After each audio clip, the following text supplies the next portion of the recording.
Hello everybody, I'm the Horror Movie Guy, and in today's video, we are going to be talking about Puppet Masters 1 through 5. Today I'm here with, Horror movie uncle. and we recently just watched Puppet Master 4 and 5, which were new movies for me. Yeah. And the 4 was probably my favorite in the installment so far, but again, there's like 50 of these movies, Well, so 15 15. total. There's six. The number 16 is in the works right now from Full Moon. But yeah, so far there's 15. But yeah, so today we're going to be talking about 1 through 5. And we're just going to be going over the main ideas from it, and there might be some light spoilers, but Yeah. we're not going to be spoiling the whole movie or anything, so you can still go into it fresh and Yeah. everything. So first we have from 1989, the first Puppet Master. And so the basic plot of Puppet Master 1 is that this group of psychics goes to this old hotel called Bodega Bay, and they're investigating the death of an old colleague of theirs, and they're introduced to the main puppets that sort of appear throughout the entire series are introduced in the first film. So you have Blade, Pinhead, Jester, Leech Woman, and Tunneler are all introduced in the first film. And so yeah, so really in the first film, uh, it's kind of just lays the groundwork for the rest of the series.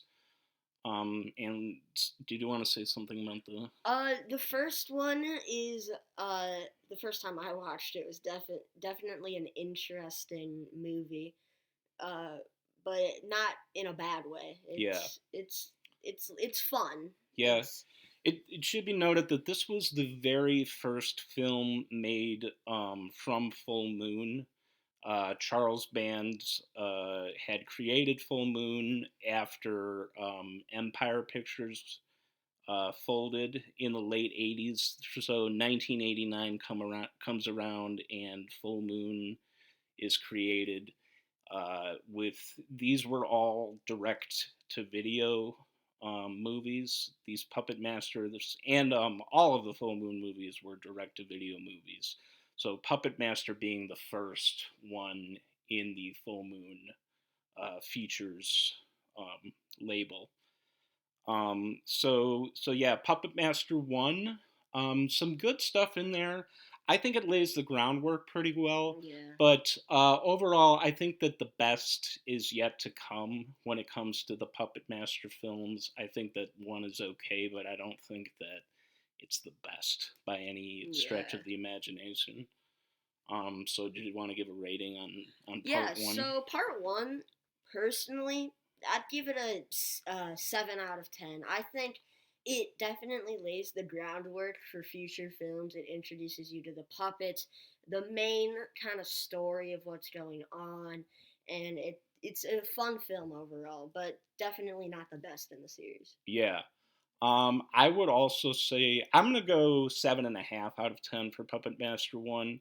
Yeah, it introduces the lore. You get to see the first glimpses of the puppets and what they can do and everything. But yeah, I think that the best is yet to come as far as the what the puppets are concerned. Yeah. So okay, Puppet Master 2 coming out the next year in 1990. And the basic plot of this is that, again, we have some paranormal investigators who come to the Bodega Bay Hotel. And actually, in this one, the puppets themselves use the Puppet Master formula to reanimate the corpse of Andre Toulon, who is sort of the main protagonist, antagonist, depending on the film. Yeah. Um, in Puppet Master 2, he's more of an antagonist, but he will go on to be more of the Yeah. protagonist in future films. But yeah, so they reanimate him using the Puppet Master formula, and that gets explained more in future films about what the formula is. It's kind of like the science slash magic thing that makes the puppets uh, work Yeah. really, and makes them kind of like alive. Move, tail, all that. Yeah. So in Puppet Master 2 though, we get introduced to my favorite puppet, which is Torch.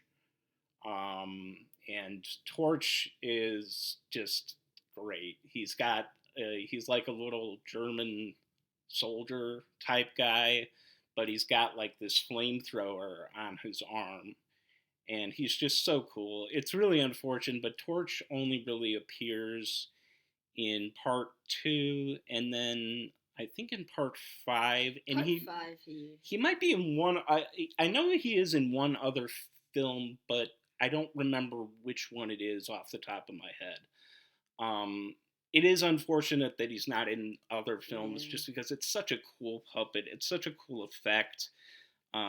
When he kills the one person in Puppet Master 2, it's really cool. Yeah, but it's just very expensive to like edit and put Do the fire CGI stunt.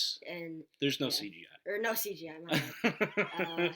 But to do the fire stunt Yeah, is apparently very expensive, which is why Torch is not in very many films. These are, by the way, these Puppet Master movies and Full Moon in general are very, very low budget movies. yes. Direct to video, low budget films. We're talking like under $1 million movies here. Each one of these is under $1 million, which, I mean, even in the 90s, under $1 million for a feature film is not that much money. So the fact that you get something that looks as good as these movies do Yeah, for under $1 million is really saying something. yeah. They definitely look good, and for the stunts that they're able to pull off, Yeah, the kills and the everything kills.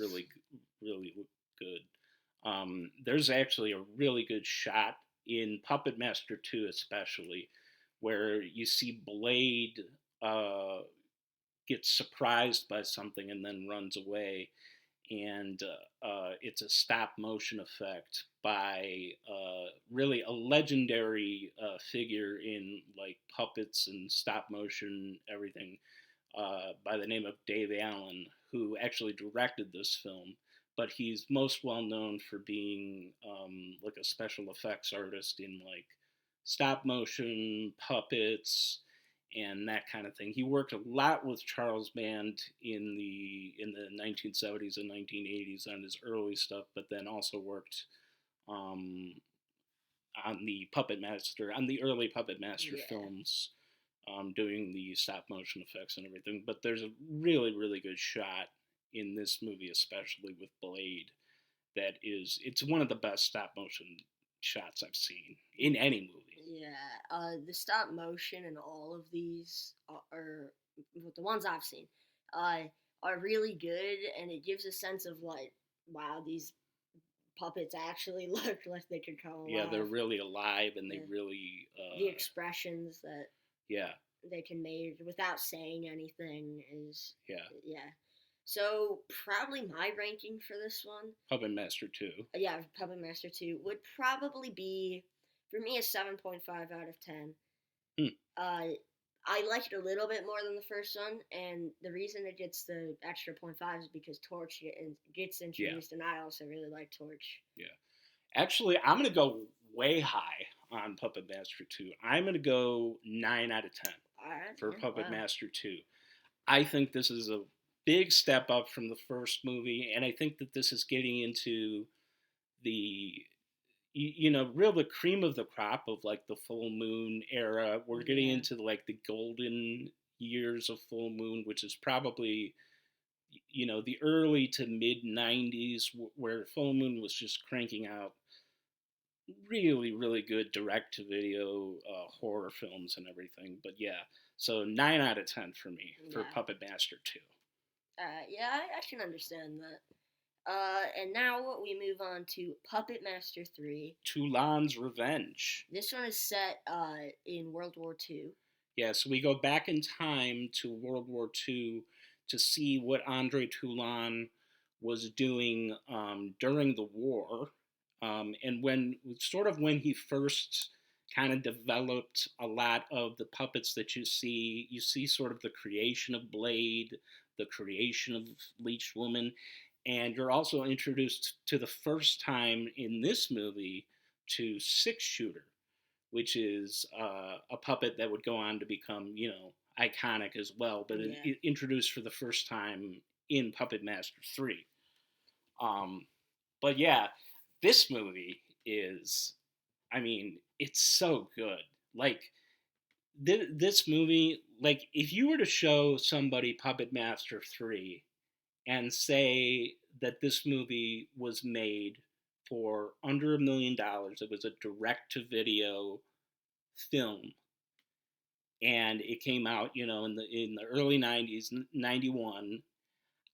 I don't think people would be able to tell the difference between Puppet Master 3 and any other horror movie that came out in 1991. I mean, they would definitely say it's on the lower budget side, of Yeah. course, but I don't think people would say that this is an under $1 million movie. This really could stand next to any other horror movie that was coming out at the time, because this is just a fantastic film. It's a period piece, obviously. The World War II era stuff is all done very well. With the puppets are fighting the Nazis and everything, and the kills in this movie are really good.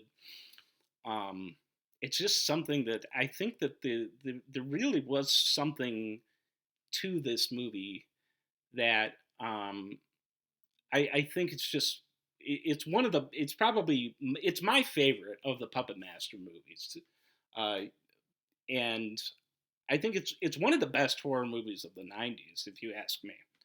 Um, but yeah, did you want to add Uh, anything? I from what I remember about this movie is I definitely liked it more than the first two. Uh, and coming up, you'll see that for me, this is definitely an 8.5 out of 10. Mm-hmm. I really like Six Shooter. I think his design of his multiple arms and kind of how he's like Western uh, is very cool. So definitely an 8.5 or yeah, 8.5 out of 10. Definitely better than the first two. I'm going 10 out of 10 for this movie. And you might say I'm crazy because this is, Full Moon going 10 out of 10. But hey, you know what? This movie is so good. If people haven't seen Puppet Master 3, you know, you might be able to skip the first two if you want. I would watch part 2 at least. But Yeah. but go to Puppet Master 3, watch it. I don't think you would be disappointed in this movie. I think that you'd enjoy it. Yeah, 10 out of 10 Puppet Yeah. Master 3. Alright, so next up we got Puppet Master 4. Like we said earlier, Puppet Master 4 and 5 were movies we watched just last night. So Yeah. these are definitely more fresh in our Yeah. brain, and we'll be able to give you kind of more details about. Yeah, yeah. So, kind of the basic rundown of Puppet Master 4 is there's this guy who is staying at a rundown hotel. It's the Bodega Bay Hotel. It's the The same hotel that Yeah. that the first two are in, and he is a engineer for a company called Omega, I think. Yeah. They're kind of working on AI, which is yeah, sort of they're- interesting, because now AI is like a big thing. Yeah. I think in the early '90s, that was just kind of coming into like modern, parlance, where people were just kind of maybe just sort of understanding that there was this idea that computers and like robots and stuff were maybe artificial intelligence was maybe just coming into an idea of like, because like fiction and everything, like Terminator and that kind of stuff was just sort of coming into that kind of uh, you know modern idea. So So this guy is working on all these different projects for this company, and he's trying to figure out like how to get the robots to think freely and think like for themselves and to react in time. Yeah. So later on in the movie, his girlfriend and his girlfriend's two other friends Yeah. go to the hotel, and uh, the one of the friends, whose name is Lauren, Yeah. is a psychic, and she can sense that there's like evil. Yeah. And there's all these. And she discovers Toulon's trunk, Yeah, which has all the puppets in it. And she's telling them, "Don't open it, don't open it." And of course, they open it. They open it. They find all these books, and they find the serum. Yeah, and the guy figures out. Rick is the main character. He figures out that the serum is kind of the answer to what he's looking for. Yeah. Basically, it's sort of the answer to AI in a weird way. Is that Toulon sort of figured this out back in the 40s, during World War II, if you go back to the events of Puppet Master 3, is that more or less these puppets are artificial intelligence in a way, like in a roundabout way. It's because it's a little bit of science, it's a little bit of magic, it's sort of a little bit of like there's some science babble woo woo type stuff. There's a lot of science babble in 4 and 5. Yeah, there's a lot of that kind of science talk that, like, if you really think about it and break down what they actually say, it doesn't really make any sense. But you can just go with it. It's fun. Yeah, I mean, like, there's just a scene where Rick and a reanimated form of Toulon they're talking to each other, and they're both just saying the most scientific, but like it's nonsense, completely wrong. It's total nonsense. Yeah, but it's still fun. It's fun. And there's this other like monster being from a unknown dimension. It's maybe hell. Potentially. It's some kind of underworld type thing. Something. It's like vaguely Egyptian. Yeah, too. Something like it's weird, but yeah. That gets more. That goes more into part 5, actually. So he sends up a couple of his minions. They're like totems. Yeah, totems. They're similar to the puppets, but like kind of they're bad. They're kind of puppets, but I don't know if they're supposed to be. Yeah, I don't think they're supposed to be. They're obviously puppets, like in the movie. Yeah. In the film, they're puppets, but I don't know if they're supposed to be puppets, like as represented in like the world of the film. Yeah, I'm not sure about that, but anyway, did you want to give a rating? Yeah, in part definitely a rating. I'm gonna give this one a 9 out of 10. I really, really enjoyed this movie. It's because it's this probably so far the silliest out of. It's definitely silly, yeah. Because there's a whole scene where Rick is playing like laser tag with the puppets. Yeah. And I don't know, it's just the type of fun that I like in these type of movies. Yeah. I'm going to say 7 out of 10. It's a lot of fun. Definitely worth watching. But yeah, 7 out of 10. Yeah. So part 5. Part 5, the last one we're going to be talking about today. It follows the same characters of Rick, Lauren, and what's his girlfriend's name? Susan. Susan. Yeah. So Lauren is sleeping in this whole movie. She's in a coma. Yeah. She got knocked into a coma per the events at the end of the part 4. And then Rick is in custody for... Because they think that he killed all the people that the totems killed in the first movie. Which is weird, but just go with it, because that's the plot. It's the plot. But anyway, what happens is it Rick's lawyer that goes in, or like someone? It's not his lawyer. It's somebody connected to the Omega Project. Oh yeah, it's like one of the higher ups in the Omega Project. Yeah. Bails him out of jail, but then also wants to steal the puppets, which I'm not entirely sure. It's like doesn't really get very well explained Yeah. as to why, if Rick is working for them, why somebody else within the company would need to steal Yeah, Rick's research it's and work. I'm not like, it's a little bit vague about. I don't really understand people's motives in this yeah. very well.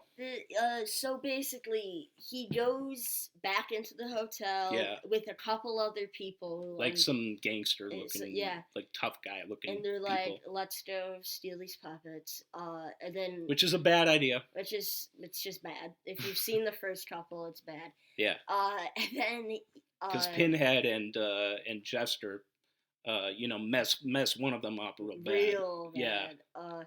And basically, Rick goes back to the hotel because Blade is in evidence. yeah. Blade is in an evidence storage room for like the murders And and Blade is like telling him. Blade doesn't speak, well, but he's like Blade's sort of like communicates. He's like, "Hey, you need to go back to the get the hotel." other puppets. So Rick goes, and then Susan ends up going too. Yeah, And so there's three minions in the fourth one. They all end up dying, yeah. and then so it's like There's like one main like the minion big guy. in the fifth one. Yeah, and he's like, all right, I just gotta do this Yeah, myself. So he goes in, and instead of like the smaller looking monsters, he's bigger and he's he's bigger. stronger. Yeah, So it takes them. And one thing we forgot to mention about in the fourth one, we get introduced to Capitron. Capitron, Yeah, who's only in 4 and 5. he's only in 4 and 5. And the reason why he's only in 4 and 5 is because his powers are like the Capitron puppet powers are so complicated. They're vague, yeah. and it's really confusing about how they actually work. Yeah. Because he uses lightning. Like you can only use him when he's thundering. Yeah. And lightning out. It's a very weird confusing. It's a very confusing about how Decapitron actually works. Yeah. Because also Decapitron sometimes turns into like Toulon's ghost, maybe Spirit. Spirit. I don't know. It's an interesting It's silly. puppet. These are look. You got to understand. And I always tell people who, whenever I show a full moon movie to people, with Charles Band makes these movies. And they're great. And they're great. Okay, but you have to be in on the joke of Full Moon. Okay, these are not meant to be taken seriously. Yeah. None of these movies, none of these Full Moon movies are meant to be taken seriously. They're low budget, they're silly, but they're fun. Yeah, so don't go into them. Yeah, you're gonna watch it. You're gonna have fun. You're gonna see some violent stuff. You might see a little nudity, a little, some violence, but you're gonna have a good time watching it. You know. I like if you go in thinking that this is gonna be a movie about like these puppets that are going on a killing rampage, you'd be right. But like, don't go in thinking, all right, this is gonna be like a Halloween-esque movie. But it's definitely not. Yeah. These movies, I'm sure we've said this before in the past about talking about Ginger Dead Man. Mm-hmm. All of these movies, Bad CGI Gator, Ginger Dead Man, Evil Bong, all of Demonic Toys. Demonic Toys, yeah. All of these movies are supposed to be silly, but overall, I think the fifth one for me is gonna get a 6 out of 10. Yeah, I'm gonna go 6.5 out of 10 for Part 5. I think that it's one of the weaker ones. Yeah, it's in the series. It's not the worst one in the series. I think if you look towards the bottom row of this, we're looking at maybe some of the more weaker entries, but that's for another video. But yeah, Puppet Master 1 through 5.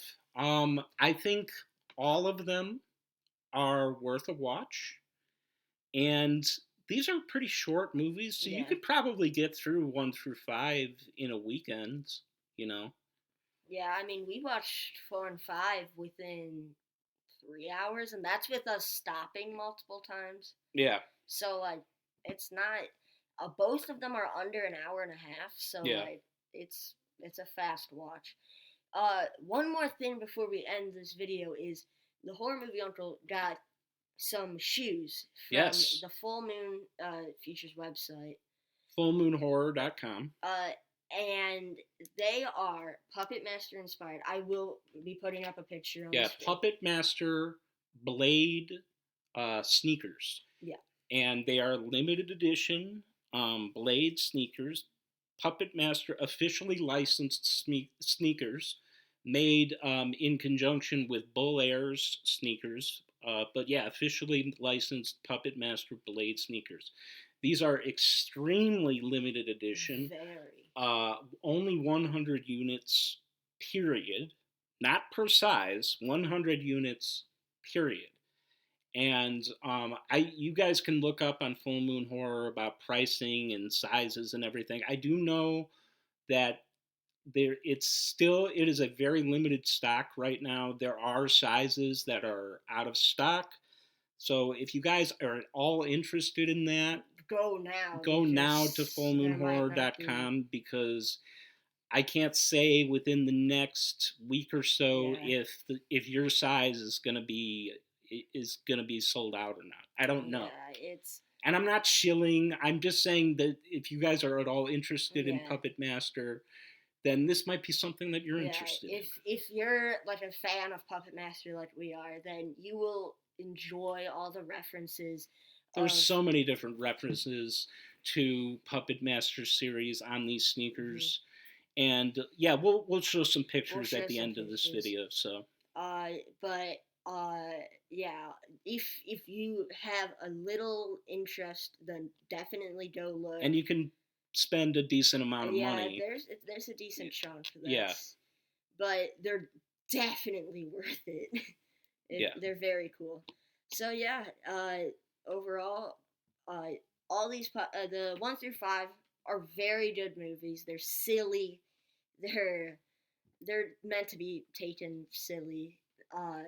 And so yeah, thank you for watching. Please like and subscribe. Hit the notification bell. Comment if you want us to do more Puppet Master Full Moon things. Thank you for watching, and goodbye. Bye.